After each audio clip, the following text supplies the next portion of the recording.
Bienvenidos a todos a este segundo mensaje de la serie Jesucristo el Señor.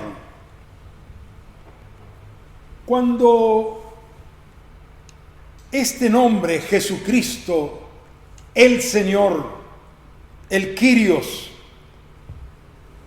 Dios nos lo reveló o nos enseñó, hubo una tremenda diferencia en nuestras vidas y ministerios. El Espíritu Santo reveló su trascendental importancia y cuando eso sucedió, me propuse leer y estudiar de nuevo los evangelios. Estaba ansioso en revisar qué evangelio predicaba Jesús. Quería entender la forma en que él evangelizaba, cuál era su mensaje y de qué manera llamaba a las personas a la conversión.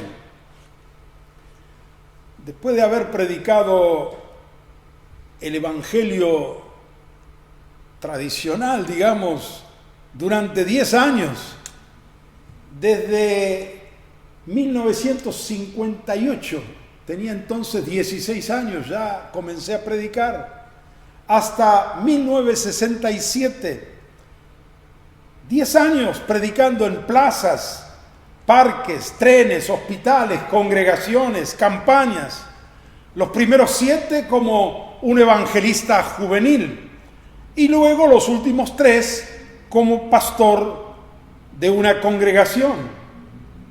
Pero ahora, como un niño, ante la comprensión de esta palabra Señor, quería reaprender de Jesús a predicar el evangelio para hacerlo como Él lo hacía. Realmente quedé sorprendido, también avergonzado y maravillado.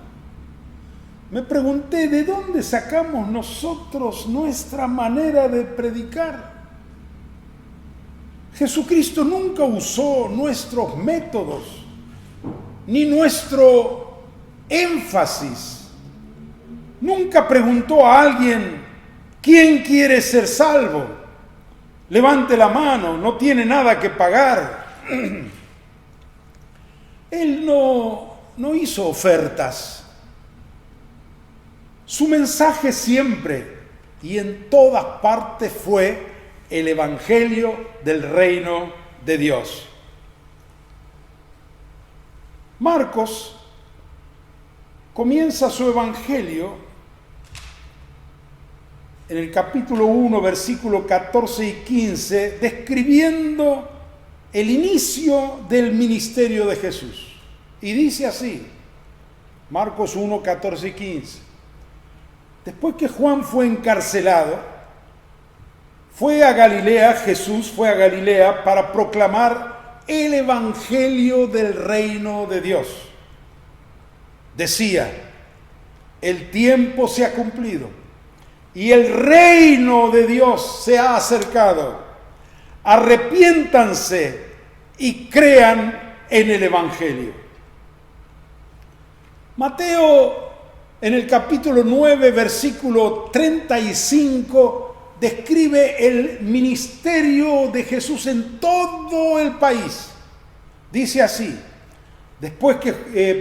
Jesús recorría todas las ciudades y aldeas, enseñando en las sinagogas de ellos, predicaba el evangelio del reino y sanaba toda enfermedad y toda dolencia en el pueblo. Otra vez tenemos que Jesús en todas las ciudades y aldeas predicaba el evangelio del reino. Lucas, en el capítulo 8, versículo 1, dice así: después de esto, Jesús andaba por todas las ciudades y aldeas y allí proclamaba y anunciaba las buenas noticias del reino de Dios.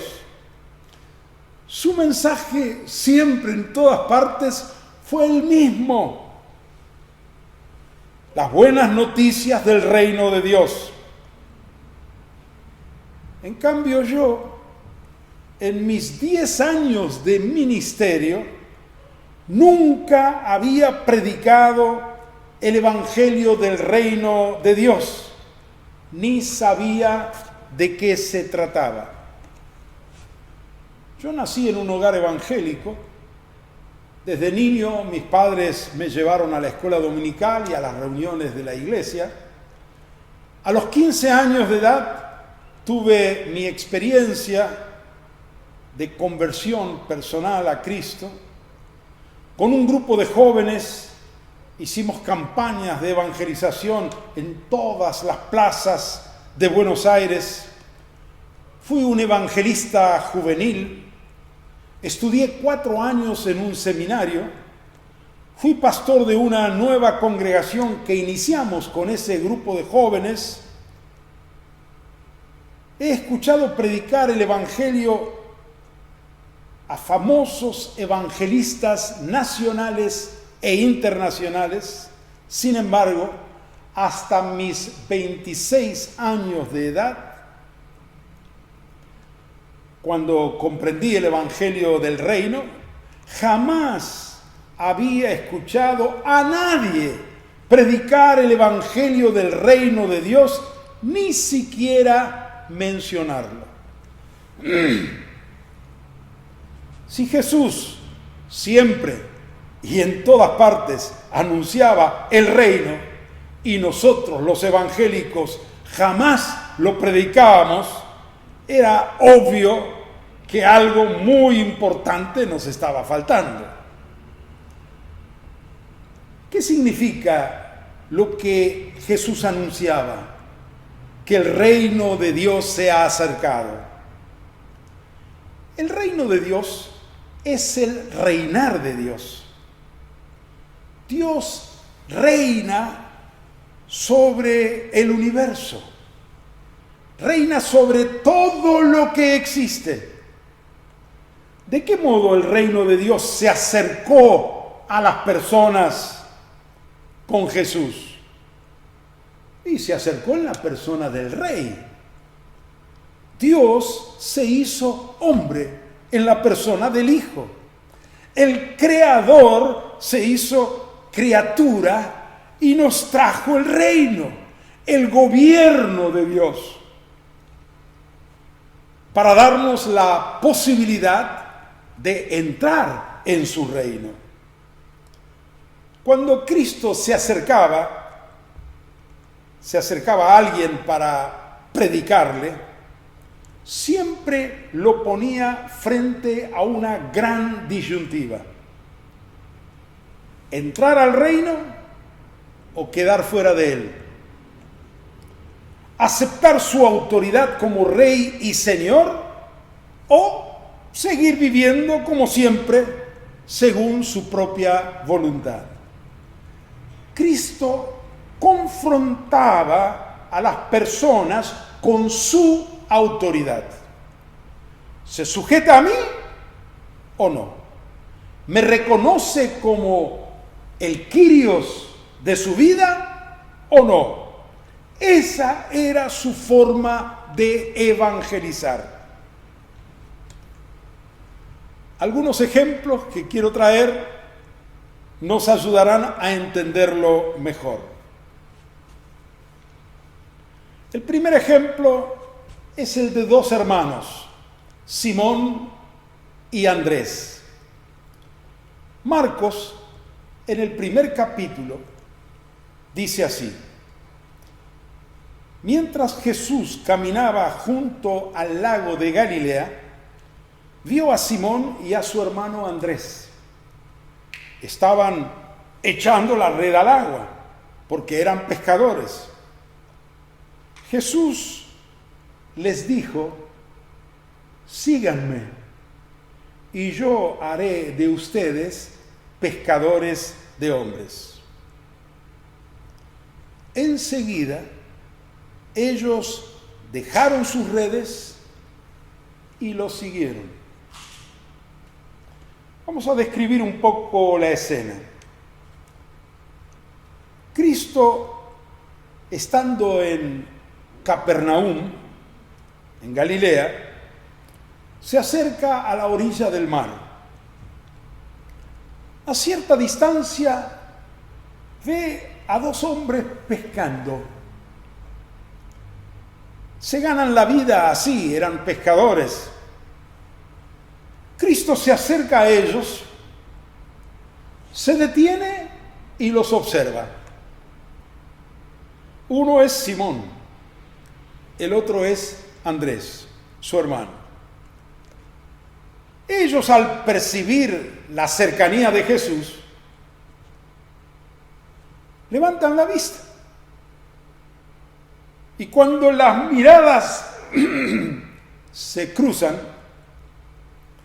Cristo les da una orden. Síganme, y yo haré de ustedes pescadores de hombres. Pongamos atención, no les dice, oh, si ustedes vinieran en pos de mí, yo les prometo cosas muy buenas. Tampoco les pregunta, ¿quién de ustedes quiere venir en pos de mí? Levante la mano. No entra en detalles ni explicaciones. Simón y Andrés están frente a alguien que les da una orden. ¿Qué se hace con una orden?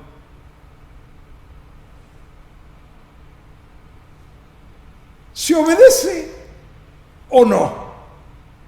No hay otra alternativa. Simón podría haber reaccionado diciendo, un momento, yo soy ya grande, soy el dueño de mi vida. Hasta ahora nadie me ha dado órdenes a mí. ¿Cómo viene Jesús a ordenarme que abandone todo y lo siga? Pero no fue esa su reacción. Los dos hermanos tuvieron otra actitud. Todo lo que Simón y Andrés entienden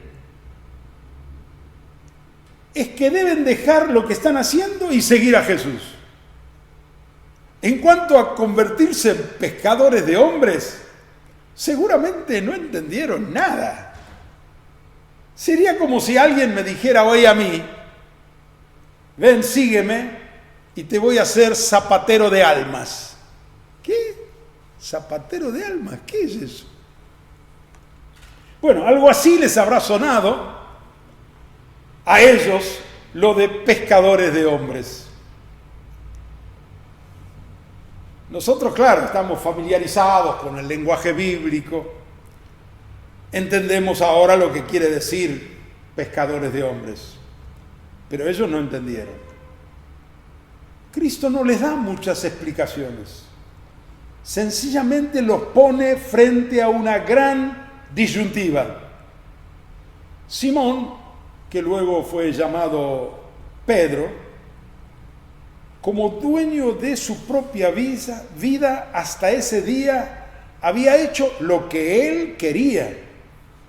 Pero ahora tiene a alguien frente suyo que pretende convertirse en su dueño y señor. ¿Qué hacer? Las palabras de Jesús le llegan con autoridad. Siente una lucha en su interior. Pero finalmente algo se rompe dentro de Pedro. También dentro de Andrés. Ambos dejan sus redes y siguen a Jesús. ¿Qué significó para ellos tomar esa decisión? Solo una cosa. A partir de ahora nos sujetamos a Jesús. Él es quien manda en nuestras vidas. Si Pedro tuviera que dar testimonio de aquella experiencia de conversión, diría: hasta ese momento yo era dueño y señor de mi vida. Desde entonces, Cristo es el dueño y el señor de mi vida. Veamos otro ejemplo, el de Mateo. Capítulo 9, vamos a ir al propio Evangelio de Mateo, él mismo lo escribió, el versículo 9. El relato dice así: Al continuar su camino, Jesús vio a un hombre llamado Mateo, que estaba sentado donde se cobraban los impuestos, y le dijo: sígueme.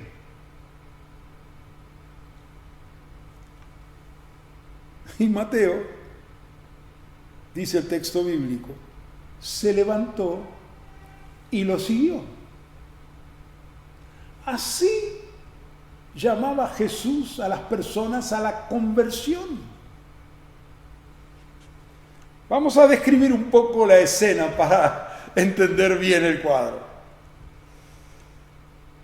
En ese mismo pueblo de Capernaum, otro día, Jesús sana a un paralítico. La gente está maravillada y lo sigue. Al pasar por cierta calle, de repente Jesús se detiene porque ve en la vereda, en una rústica oficina, un cartel que dice así: se cobran impuestos para el Imperio Romano. Hay un hombre sentado, cobrando impuestos, haciendo cálculos y listas. Ese hombre es Mateo, también llamado Leví. Algunos están esperando turno para pagar. Cristo, rodeado de la gente que lo seguía, se detiene frente a Mateo. Él se sorprende, Mateo. Piensa: ¿qué sucede? Todos estos vienen a pagar impuestos. En medio del grupo hay uno con una personalidad diferente que lo mira con detenimiento, con cierta mezcla de bondad y autoridad. Es Jesús. Mateo permanece atento, esperando oír alguna palabra de él. Cristo no le dijo: Mateo, tú tienes que saber 4 cosas. Primero, que Dios es amor. Segundo, que tú eres un pecador. Tercero, que yo voy a morir por tus pecados. Y cuarto, si tú me reconoces como tu Salvador personal, serás salvo. Nada de eso. Cristo pronuncia una sola palabra: sígueme.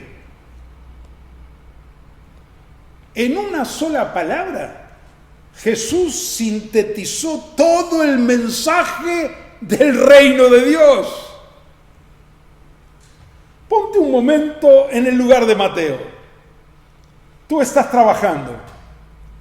Alguien se te acerca y con autoridad te dice: sígueme.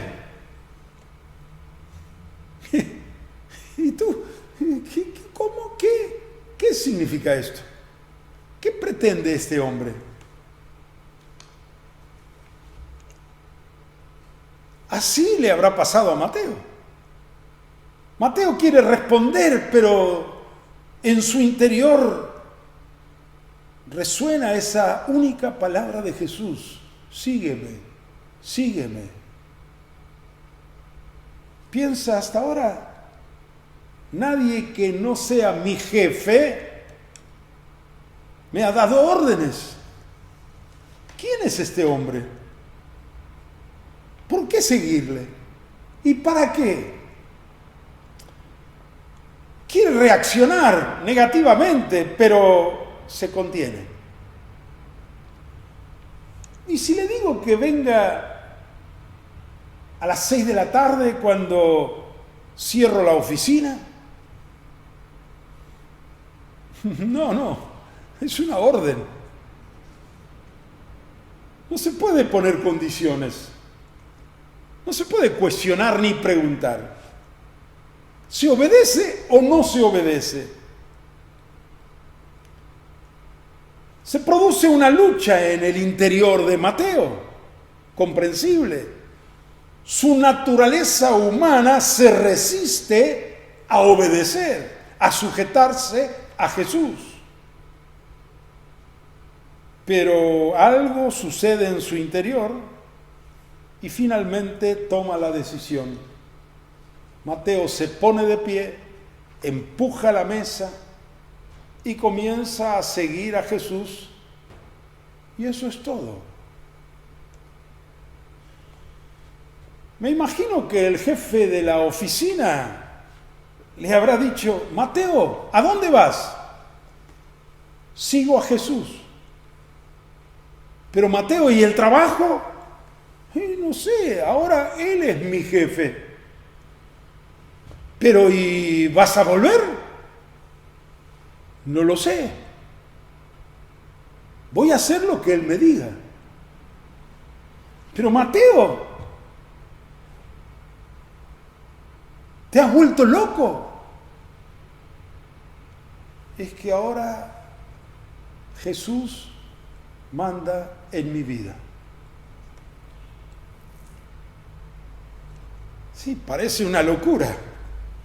El evangelio del reino es una locura para los que no creen. Pero para los que creen y obedecen, es poder de Dios. Mateo podría sintetizar su conversión de esta manera: hasta ese instante yo mandaba en mi vida. Desde ese momento manda Jesús. Todo su ser está ahora a disposición de Cristo para siempre. Esta es la verdadera conversión: sujetarnos enteramente a la autoridad de Jesús el Señor. Veamos otro ejemplo, el de Zaqueo. Esto lo relata Lucas en su capítulo 19. En Jericó vive un hombre de baja estatura llamado Zaqueo. Tiene muchas ganas de ver a Jesús, pero cada vez que lo intenta no lo logra porque es muy pequeño de estatura. Un día que Jesús llega a Jericó, a cualquier costo se propone ver a Jesús. Calcula por dónde está yendo y se adelanta un poco, y por ese camino se sube a un árbol y espera el gran momento en que Jesús con la gente pase por ahí. Me voy a dar el gusto. Esta vez lo voy a ver como en platea. Y allí viene Cristo, rodeado de gente. Avanza lentamente. Zaqueo está expectante. Se acerca a Jesús. Ya lo puede oír. Toda la caravana que sigue a Jesús se detiene porque Jesús se detiene. Y Jesús se detiene justo debajo del árbol donde estaba Zaqueo. Su corazón palpita como nunca. al fin lo veo, al fin puedo escucharlo. Qué suerte que justo se paró aquí. Y de pronto Cristo levanta la vista y lo ve a Zaqueo arriba del árbol. Toda la gente hace lo mismo. ¡Qué papelón! Un hombre grande subido arriba de un árbol.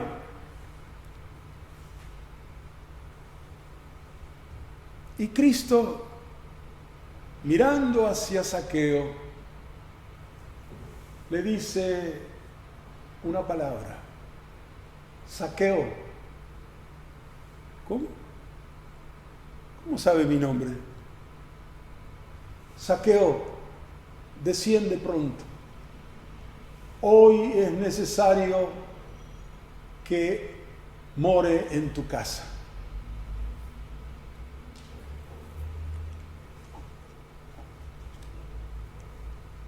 No le dice, Zaqueo, ¿me recibirías en tu casa? No, le da una orden, desciende. Y todavía dice, pronto, hoy es necesario que me hospede en tu casa. ¿Qué está haciendo Jesús? Lo mismo de siempre. Sus palabras lo ponen a Zaqueo frente a una disyuntiva. Zaqueo podría haber reaccionado razonando, ¿y quién es este hombre? Está bien que haga milagros y sane a los enfermos, pero en mi casa mando yo. Él por su propia cuenta decide venir a mi casa y todavía me dice que me apure. Es lo mismo, hermano, que si yo te dijera, hermano, esta noche voy a ir a cenar a tu casa. Tú me responderías un momento, mucha confianza, ¿no? En mi casa mando yo. Usted va a venir si yo le invito. Pero no. Es lógico que uno piense así. En el caso de Jesús no es así. Zaqueo, arriba del árbol, está frente a la puerta del reino de Dios. Ahora se define si entra al reino o no.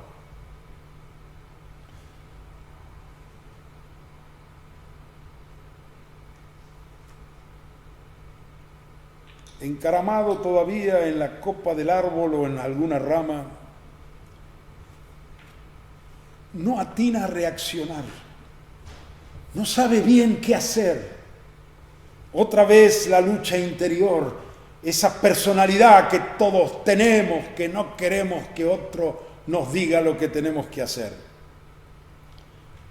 Pero la palabra de Cristo lo toca y él siente que su voluntad comienza a crujir y se quiebra. Y baja del árbol y va corriendo a su casa. Obedeció a Jesús, se sujetó. Imagino yo que llegó a la casa, abrió la puerta apurado. Querida, ¿dónde estás? Rápido, pronto. Hay que arreglar la sala, acomodar las sillas, preparar la mesa. Porque viene. ¿Quién viene? Viene Jesús.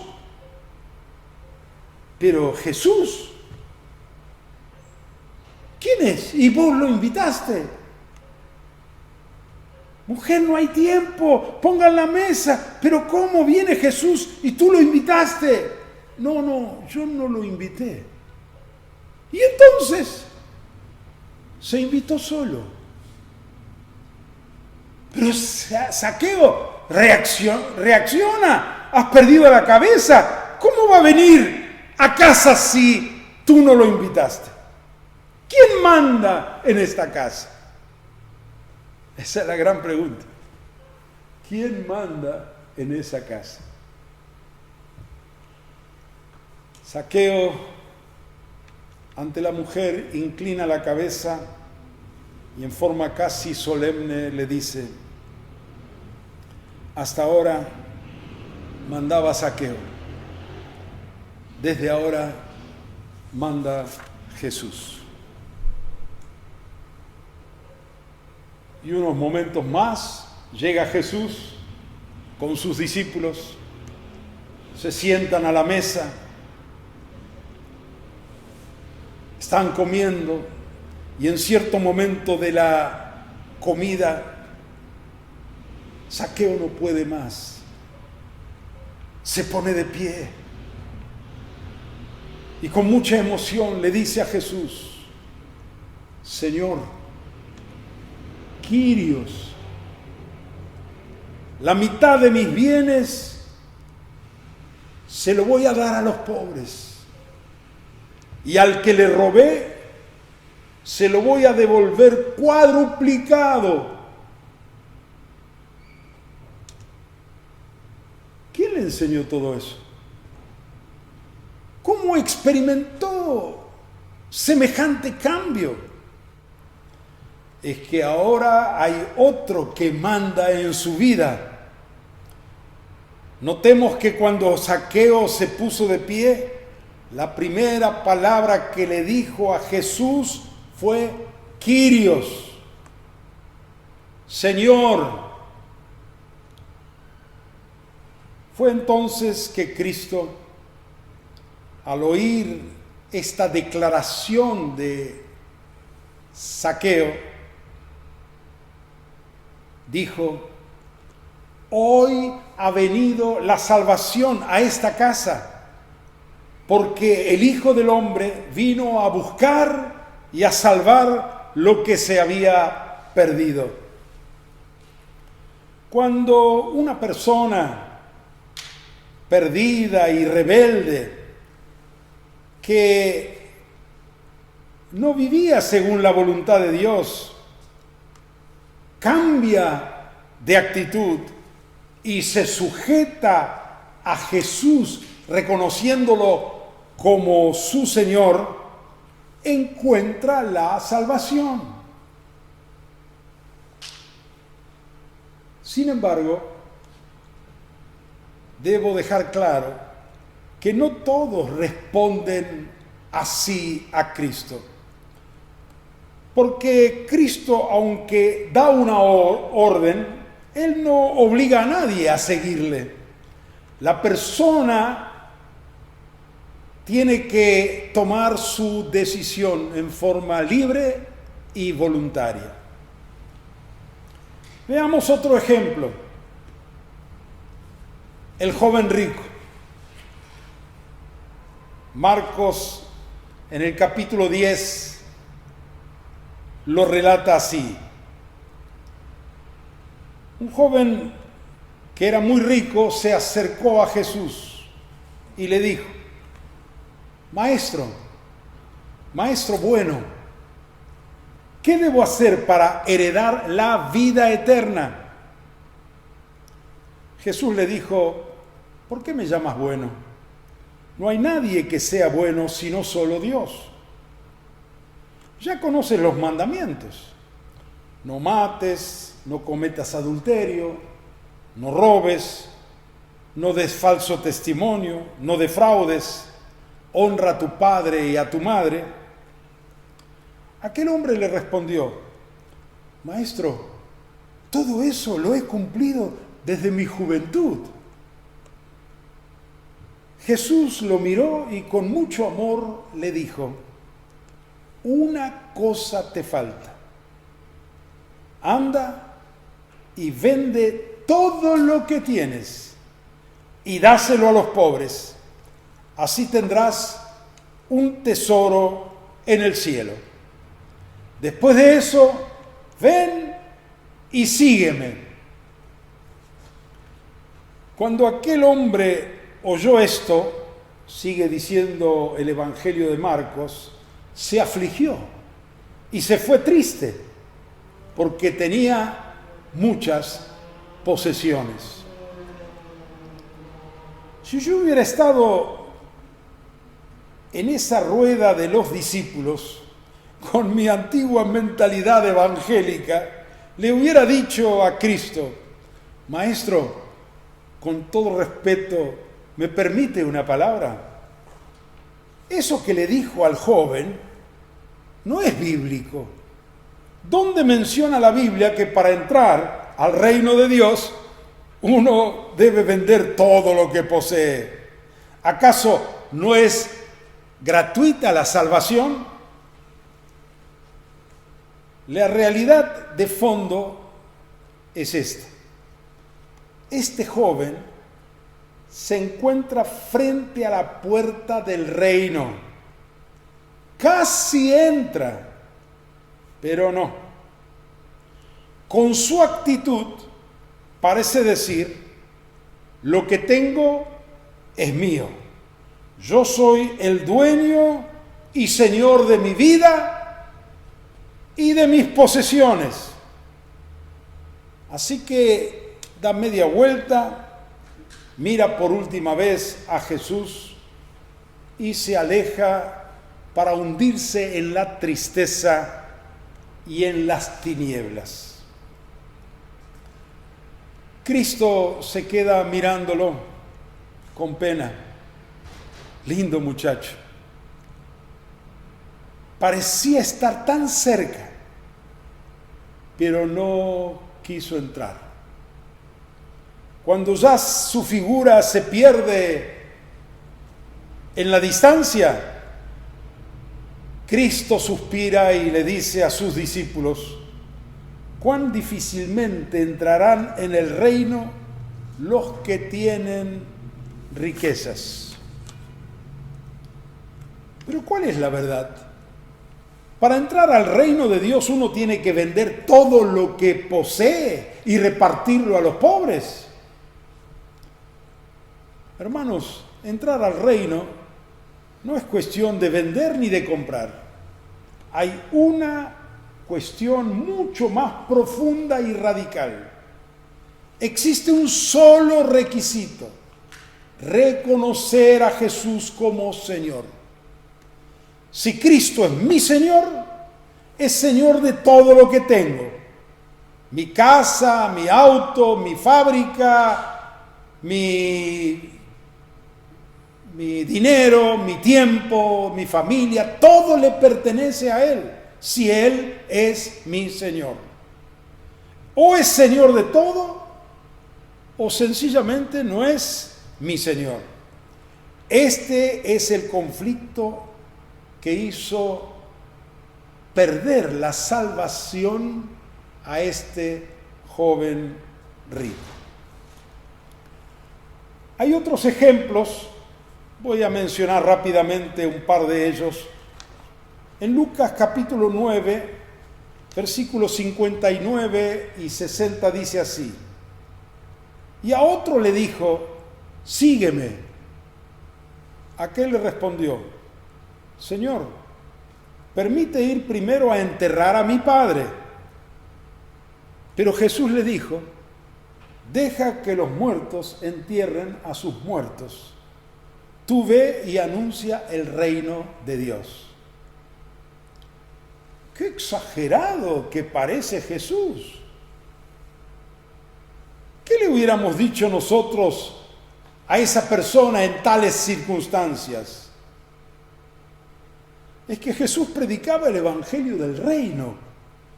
Y en el mensaje del reino, la conversión significa una entrega total y absoluta a la autoridad de Cristo. Ni una sola vez Jesús rebajó la norma. Siempre exigió todo o nada. En los otros dos versículos siguientes de Lucas 9, 61, 62 ahora, dice así: otro también le dijo: Señor, yo te seguiré, pero antes déjame despedirme de los que están en mi casa. Jesús le dijo: nadie que mira hacia atrás después de poner la mano en el arado es apto para el reino de Dios. Jesucristo busca hombres que se rindan enteramente a Él, porque con esa clase de hombres va a edificar su iglesia.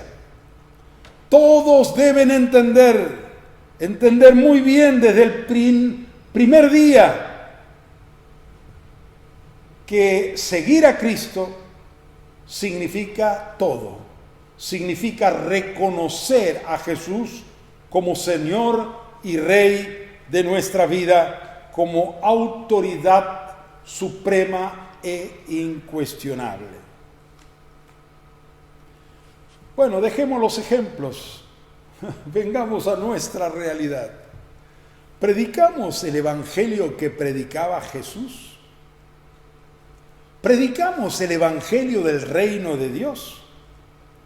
¿Nos hemos convertido con este mensaje?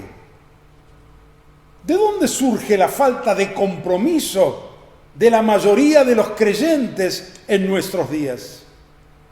¿Por qué las conversiones de hoy no producen los mismos cambios que en los días del Nuevo Testamento?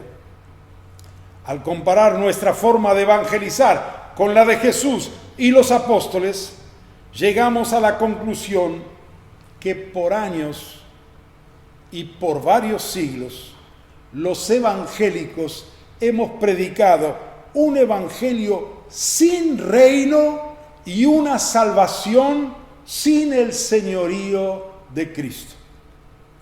Hemos creído muchas verdades referentes a Jesucristo, que Él murió por nuestros pecados, que es el Salvador, que resucitó entre los muertos, que contesta nuestras oraciones, que Cristo viene otra vez, pero no hemos rendido totalmente nuestras vidas ni hemos reconocido a Jesucristo como nuestro Señor, amo, dueño absoluto de todo lo que somos y de todo lo que tenemos. Nos hemos convertido reconociendo a Cristo como nuestro único y suficiente Salvador. Es de notar, sin embargo, que en la iglesia de los primeros siglos, la gente no se convertía aceptando a Cristo como Salvador, sino como Señor. Yo me maravillo al leer en los Hechos de los Apóstoles acerca de la vida de los primeros cristianos. Me maravillo al compararlos con nuestras congregaciones. ¡Qué diferencia! La razón es evidente. Ellos se convertían con el evangelio del reino. En la predicación nosotros hemos enfatizado a Cristo como Salvador, Salvador y Salvador por años. Y es verdad que Jesús es el Salvador, el único y glorioso Salvador. Fuera de Él no hay salvación. Eso es muy claro. Pero en los días de los apóstoles, el enfoque era otro. El énfasis era diferente. El apóstol Pablo, en todas sus epístolas, menciona solo 5 veces a Cristo como Salvador. En algunas otras ocasiones en que aparece el término Salvador, se refiere a Dios Padre. Sin embargo, menciona a Jesús como Señor 260 veces. ¡Qué desproporción! 5 veces Salvador, 260 veces Kyrios. Nosotros, en cambio, hemos predicado a Cristo 260 veces como Salvador y 5 veces como Señor. Y el resultado es el estado actual de muchos creyentes e iglesias. Cuando en aquella época alguien se convertía, no era guiado a repetir la clásica fórmula: yo acepto a Jesús como mi Salvador personal. Miren cuál era la palabra Pablo dice, esta es la palabra de fe que predicamos. Y está en Romanos 10, 8 y 9. Si confesares con tu boca que Jesús es el Señor y creyeres en tu corazón que Dios lo levantó de los muertos, serás salvo. Es así como se produce la verdadera conversión. Cuando alguien con fe, convicción, reconoce y confiesa a Jesús como Señor.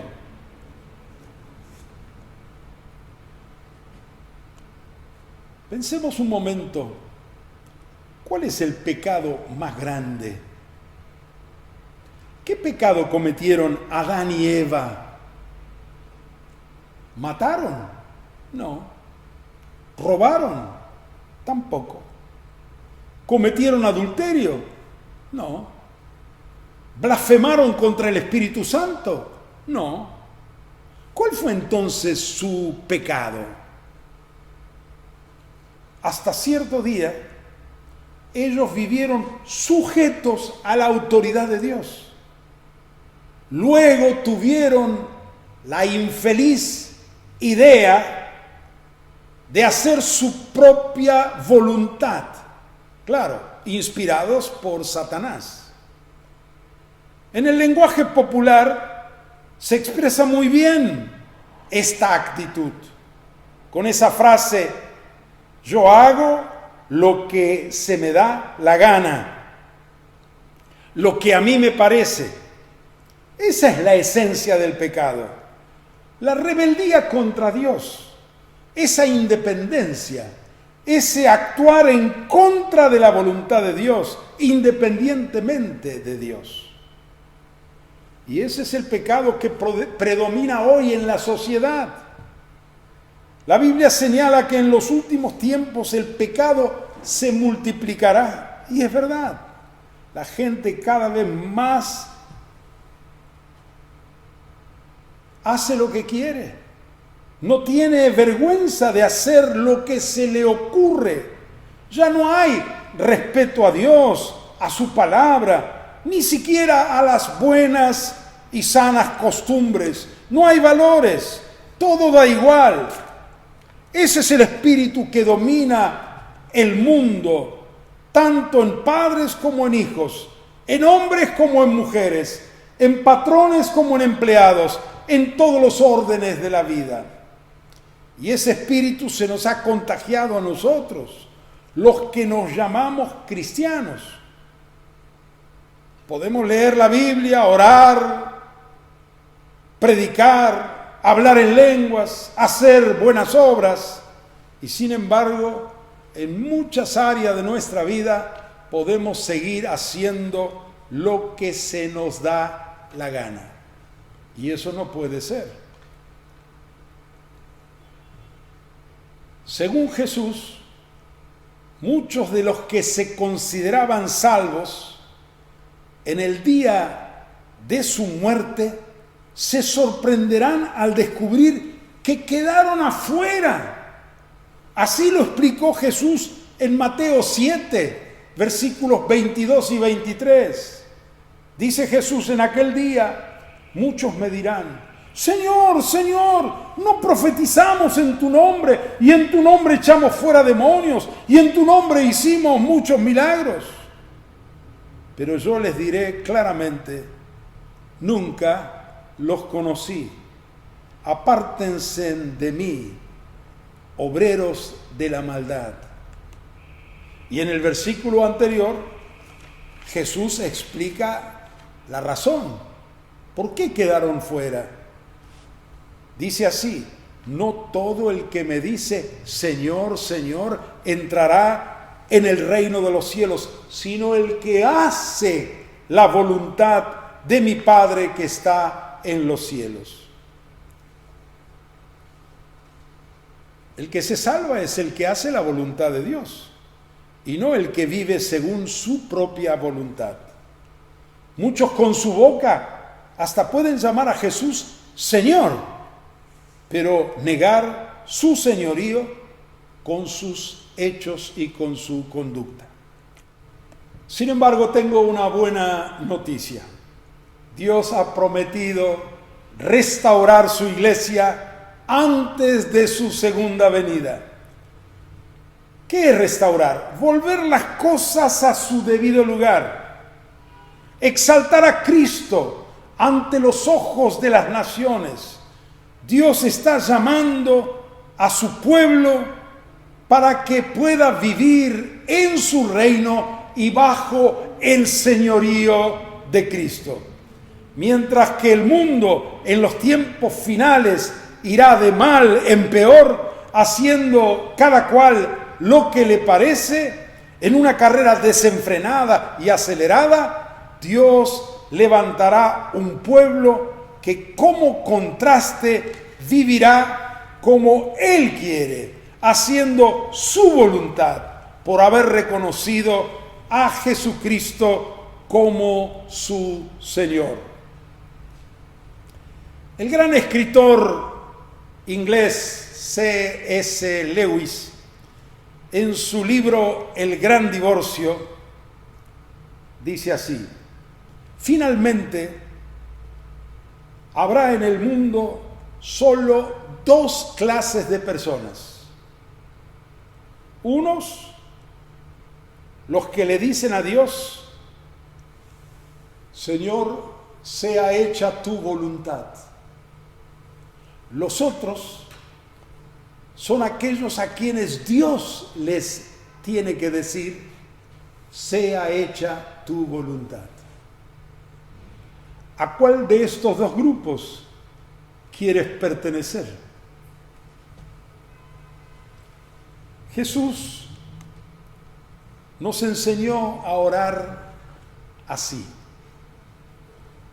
Padre nuestro que estás en los cielos, santificado sea tu nombre, venga tu reino, sea hecha tu voluntad, como en el cielo, así también en la tierra. Generalmente cuando pronunciamos la tercera frase, venga tu reino,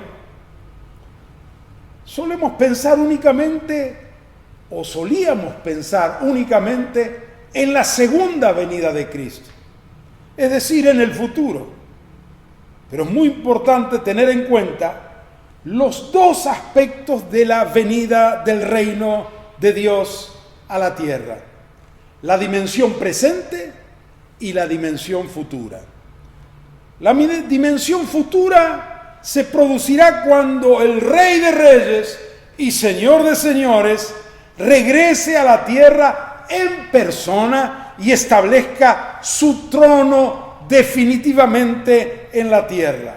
Esa será la consumación del reino de Dios en su plenitud.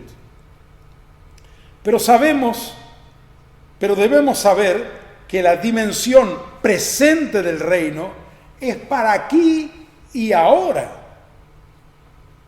Esa es la extensión del reino en medio de las naciones hasta su segunda venida. Cuando alguien reconoce a Cristo como su Señor, el reino de Dios llega a su vida, se establece en esa persona. Cuando una familia entera se arrepiente y reconoce a Jesús como Señor, el reino se establece en esa casa y así sucesivamente. Hagamos nuestra esta oración: venga tu reino. Y en vez de pensar solamente en el día en que Cristo volverá, pensemos en el día de hoy. Señor, venga tu reino a mi vida. Sea hecha tu voluntad como en el cielo, así también en mi vida, en mi casa, en mi negocio, en mi fábrica, en mi escuela, donde yo vivo, donde yo actúo, Señor, hágase tu voluntad, venga tu reino. Y también te animo a que agregues a tu oración esta segunda oración. Señor, usa mi vida y mi testimonio para que tu reino llegue a otras personas y a otras familias a través mío. Querido hermano, hermana, en esta frase hay unción, hay poder. Ponlo en tu espíritu y di con fe, Señor, que venga tu reino y que sea hecha tu voluntad como se hace en el cielo. Amén. En el evangelio que predicó Jesús hay poder para transformar vidas, familias, ciudades y naciones. Gloria sea al nombre del Señor. Amén.